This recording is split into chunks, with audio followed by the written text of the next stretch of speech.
Welcome to our first St J's monthly supplement. It's always great to have you with us. If you happen to be new or visiting us for the very first time, can I extend a special warm welcome to you. Our new programme will feature a thought from our sermon series for June, where we're looking at life lessons from the 2 books of Samuel. We will then spend the rest of the programme catching up on what has been going on across the St J's group in May. This month we'll be hearing from Helen and Place of Peace Counselling, from Sarah about little ones and the after-school club, from Rob about our children's ministry, from one of our mission partners, and of course some testimonies from you. I'm going to start by reading from the 2nd book of Samuel, chapter 12, verses 1 to 7. Nathan said to King David, "There were 2 men in a certain town, one rich and the other poor. The rich man had a very large number of sheep and cattle, but the poor man had nothing except one little ewe lamb he had bought. He raised it, and it grew up with him and his children. It shared his food, it drank from his cup, and it even slept in his arms. It was like a daughter to him. Now a traveller came to the rich man, but the rich man refrained from taking one of his own sheep or cattle to prepare a meal for the traveller who had come to him. Instead, he took the ewe lamb that belonged to the poor man and prepared it for the one who had come to him. King David burned with anger against the man and said to Nathan, 'As surely as the Lord lives, the man who did this must die. He must pay for that lamb 4 times over, because he did such a thing and had no pity.' Then Nathan said to David, You are the man." You see, have you ever been asked to confront someone with an awkward truth? If so, then you will appreciate just how hard that is. Over the years, the lot seems to have disproportionately fallen to me, more often than I would have wished. The reason being, according to others, that apparently I'm more diplomatic than most. It's a kind thought, but it's entirely misplaced. The reality is that I often skirt gingerly around the subject, treading on eggshells rather than cause offence, vainly hoping that the penny might drop. Occasionally, a softly approach such as this may succeed, but more often than not, it falls on deaf ears. It's often far better in love to speak the truth candidly. Yes, it may hurt, it may raise people's hackles, it may even make an enemy for life, but if it helps someone grow as an individual, surely it is ultimately a kindness. Nathan had that sort of courage. The message God gave him to speak to David the king, well, it wasn't an easy one. It was bound to meet with a hostile reception. But this hard truth needed to be conveyed to David so that he could see the error of his ways and find forgiveness. There are going to be times when, like Nathan, God calls us in love to confront individuals or the world around us with some hard, unpalatable truths. You see, have we the courage of Nathan to meet that challenge? This month at Little Ones, we have welcomed 78 parents, grandparents and their little ones. We have continued to meet in the church hall and follow our COVID-secure procedures. We have heard lots of stories of the struggles of being so isolated during lockdown 3 and about how the groups are a real lifeline for parents, especially at this time. The little ones have enjoyed many activities, from planting seeds to making fruits of the spirit necklaces. Each week they enjoyed dancing to Jump for Joy and listening to a story with our puppet Sherbet. The baby group have also really enjoyed song time with lots of laughter as they do the hokey cokey.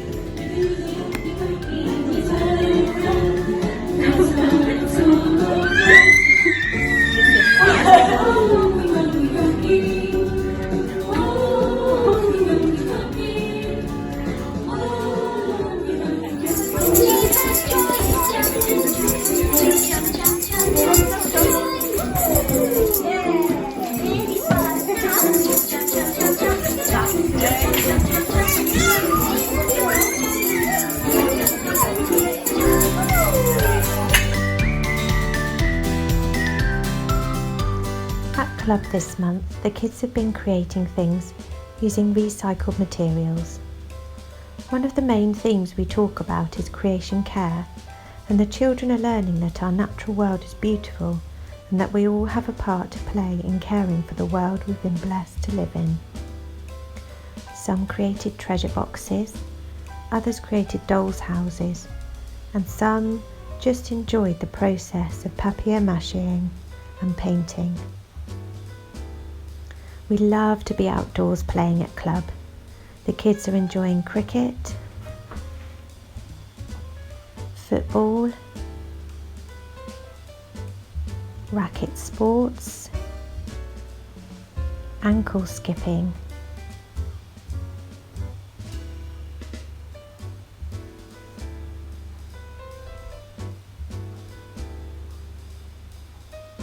and playing in the sandpit.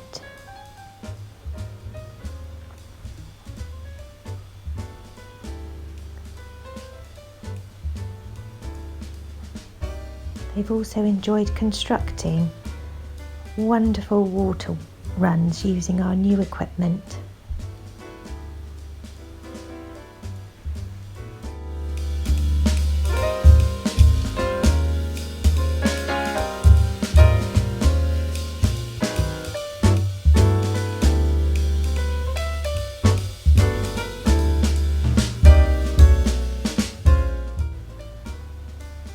We have also thought about the impact nature has on our well-being. We have planted a range of seeds and the kids are taking turns to care for them by watering them. Each week the kids return to club, they notice how the plants are developing.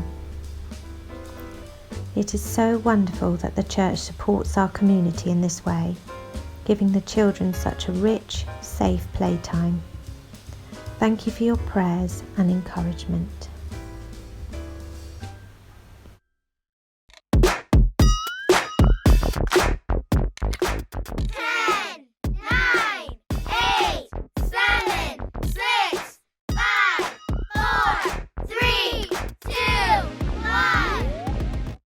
Well, Soul Kids, our children's ministry, has been meeting weekly at St. John's Church in Peasdown. I've also been recording a weekly collective worship for our local church schools in Wellow and Shoscombe.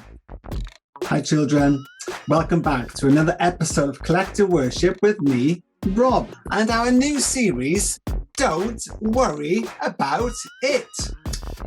This series is all about how we can trust God and be filled with peace. We've been looking at what the Bible says about worry. You know, worry and anxiety are big deals in the lives of many children. While there are lots of things that cause kids to worry, how about school? What about sports? What about friends? The truth is, while there are many things that could make us worry in life, that's not the plan God has for them. God looks at all of the stuff going on in our lives and says, don't worry about it. You know, they have learned how to trust God in the middle of life's difficulties. You know, one of the weeks we talked about Mary and Martha and how we need to spend time with Jesus and rest in his presence. And here's what we made that week, plus some other things from the other weeks as well. Hope you enjoy watching them.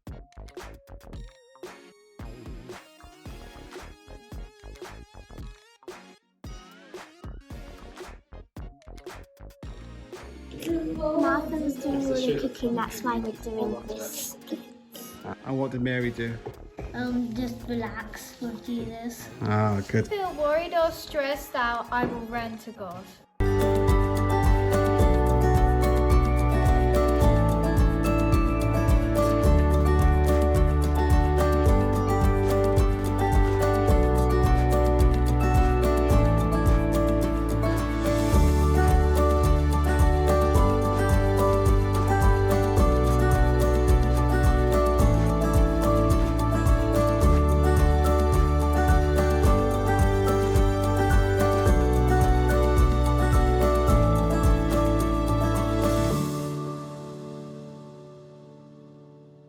Hi everybody, this is Helen Attenborough. Just a quick update on Place of Peace Counselling. So just to fill you in, when the January lockdown was announced, I knew I wouldn't be able to work as normal because Ben was out at work full time, and counselling is something very difficult to do whilst looking after the kids. So we prayed about it, and the next day Ben got a monthly pay rise of my exact income. So we took that as God saying that he's, looking after us, and I decided to take unpaid leave for the duration of the school closure. And homeschooling without having the pressure of work was a privilege, and being able to fully devote myself to whatever the kids needed was really good. So I returned to work the week after the schools reopened, and I've been working as normal ever since in my usual rhythms. I'm still working all online rather than face to face. And that will be my next consideration for Place of Peace, at what point to resume face-to-face counselling. And I imagine that some clients will opt to stay working online and some want to meet face-to-face. So I think I'll end up doing a mixture of the two and holding on to the working online as well as working face-to-face. This place witnessed something we have never witnessed before in all of our years of the Civil War.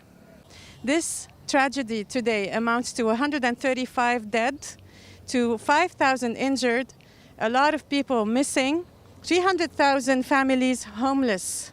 The explosion also destroyed a lot of goods at the port.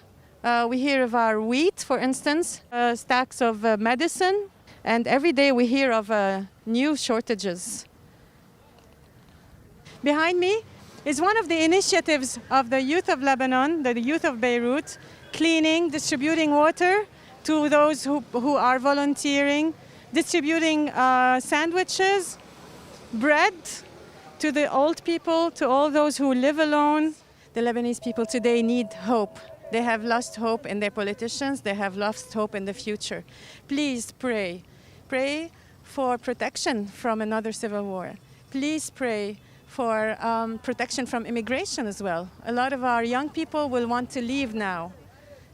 Please pray for us here at Sat7 to be the church that heals, to be the church, the wounded church, that will be able to extend healing to the people on the air and on the ground. Thank you.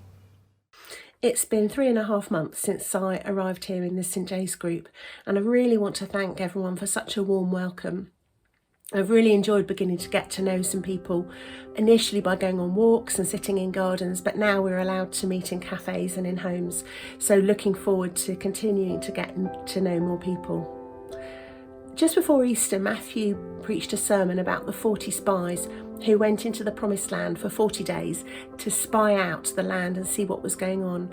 And that really spoke to me because I'd arrived here in the benefice just before Ash Wednesday, and I felt that gave me the 40 days of Lent to look around at what's happening in the churches and in the communities, to see what God is doing and what I could get involved in.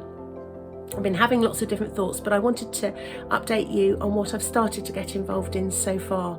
So I'm very excited to have got involved in co-leading a life group with Andrew Fraser and getting to know people in the group there. I had a lovely time at the after school club a few months ago, and I'm very pleased that from the beginning of June I'm going to be helping there one afternoon a week. And there's also the opportunity to get involved in school assemblies at Wellow and Shoscombe schools. I've become a trustee for Peasdown Community Trust, who amongst other things run the community library, and I'm also very excited by all the amazing work that the Hive is doing. So I'm going to start volunteering on reception one afternoon a fortnight, partly to support their amazing work there, but also hoping to get to know more people in the community.